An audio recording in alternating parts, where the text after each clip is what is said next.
Good morning, everybody. We are on Gulliver's Travels, and we are in Chapter 5. And the title of this chapter is I Steal the Enemy Fleet. 2 weeks after I was set free, the Secretary of Private Affairs visited me with a message of great importance. I picked him up and put him close to my ear so he could speak in secrecy.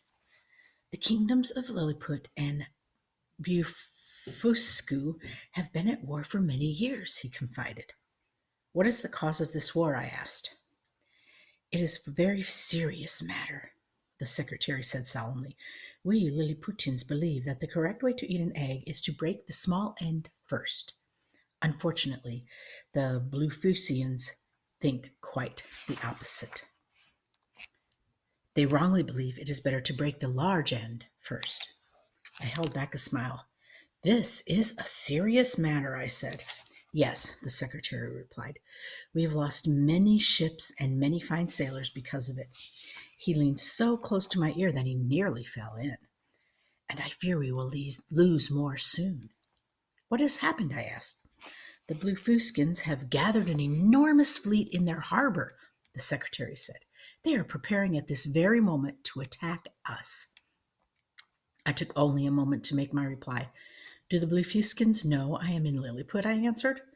The secretary shook his head. Oh, no, they don't even know you exist, he said. Good, I answered. Then hurry to the emperor. Tell him I will risk my life to defend Lilliput against all invaders. I put the man on his horse, and he immediately galloped off to the capital. I went at once to the coast of Lilliput. Blefuscu and Lilliput were islands separated by an 800-yard wide canal. Lilliputan sailors had told me that the water was 70 glumpfuls deep at high tide. That was about 6 feet. It was perfect for my plan. I lay down behind a sand dune and withdrew my small telescope from my secret pocket. I focused it on Blefuscu. I could easily see the island and the harbor. The Blefuscans could not see me at all. Aha, I exclaimed, just as the secretary said. The enemy fleet is anchored in a wide harbor on the opposite side of the canal. I counted each ship. There were 50 men of war and a flotilla of transport ships. I carefully noted the position of each one and quickly returned to my house. I called to one of my attendants. Tell the admiral to come in at once, I said. The man hurried off in a tiny puff of dust. The admiral arrived a short time later. I will need some supplies, Admiral, I said.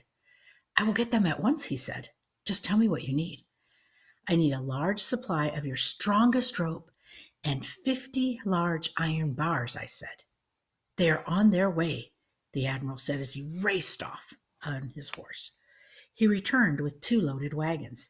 The first held many reels of rope the thickness of string. Iron bars the size of knitting needles filled the second wagon. I thanked the admiral and set to work at once. My first task was to braid the rope into a cable as thick as a child's little finger. I tested it and found it to be just right. I cut the cable into 50 equal lengths. I twisted each iron bar into a hook and tied each hook the length of the cable. When I was done, I had 50 strong ropes with stout hooks at each end. The admiral had watched the whole process. What are you going to do? He asked. You will see, I said, as I tossed the cables over my shoulder. I whistled loudly as I hurried back to the coast so that anyone in the road would hear me and get out of my way. I had no time to waste. The tide was almost in. The channel would be at its deepest in a few minutes. I slipped off my coat, kicked off my shoes, and waded into the channel. I walked until the water was waist deep, and then, with the cables firmly in my grasp, I swam toward Blefuscu. I was careful not to raise my arms out of the water. I wanted my arrival to be a surprise. I didn't stop until I reached the other side, directly in front of the enemy fleet. I stood and immediately walked toward the gathered ships. The first enemy sailors to see me screamed in terror. Hundreds of other heads turned at the sound. They stared across the water at me as I slowly rose out of the sea. Their eyes grew large and their mouths fell open. Some shouted, but most simply leaped into the water and swam for their lives towards the shore. I stood waist deep in the water in the middle of the fleet. Every ship was empty. The whole blue Fuskin Navy is mine, I said. I quickly attached a hook to each man of war. The enemy saw what I was doing, and in a few minutes 1,000 tiny bowmen appeared on the shore. They fired salvo after salvo of stinging arrows at me as I worked. The arrows bounced harmlessly off of my clothes, but those that hit my hands and my face stung sharply. I worried that a lucky shot would put out my eye. My spectacles, I cried aloud. My eyeglasses were in my secret pocket. I stopped working and slipped them over my nose. The arrows continued to fly, but my eyes were safe. I attached the rest of the fleet to my cables in safety. Once all of the ships were attached, I tied the cables together and threw the knotted end over my shoulder. I leaned forward and I pulled, but the ships didn't budge. What's this? I asked. I turned to the ships. Their anchors were sunk deep into the harbor mud. I waded among the ships and cut each anchor chain with my pocket knife. The enemy soldiers and the sailors watched helplessly from the shore. When the last ship was free, I tossed the knotted cables over my shoulder again and waded out of the harbor. I walked back to Lilliput with the entire Blefuscan fleet bobbing behind me like ducks on a pond. The Emperor of Lilliput and his court were waiting for me on the shore. I was up to my shoulders in water, so all they saw was the approaching enemy ships. They were certain I had drowned. The Lilliputans braced themselves for the long-awaited attack. I emerged from the water just as I had done in Blefuscu. My greeting this time was loud and long. "Long live Mountain Man, Man Mountain!" everyone cried.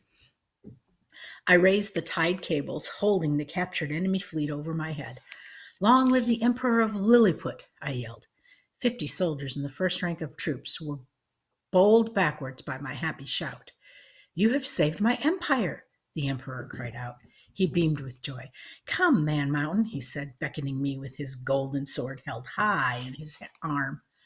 I tied the ships to the shore so that they would not drift away and walked to where the Emperor and his court waited. "Kneel," the Emperor said. I kneeled in front of the Emperor's raised sword. Unfortunately, it only reached the middle of my thigh. "May I pick you up, Your Majesty?" I asked. He nodded, and I put him in the palm of my hand and lifted him up to my face. "In the name of His Majesty of Lilliput, me," he said gravely, "I hereby make you a Nardic of the Empire." With that, he touched the tip of my nose with his sword. I was very proud. A Nardic is Lilliput's highest honor. And that is the end of chapter 5, where Gulliver has saved Lilliput by capturing the enemy fleet.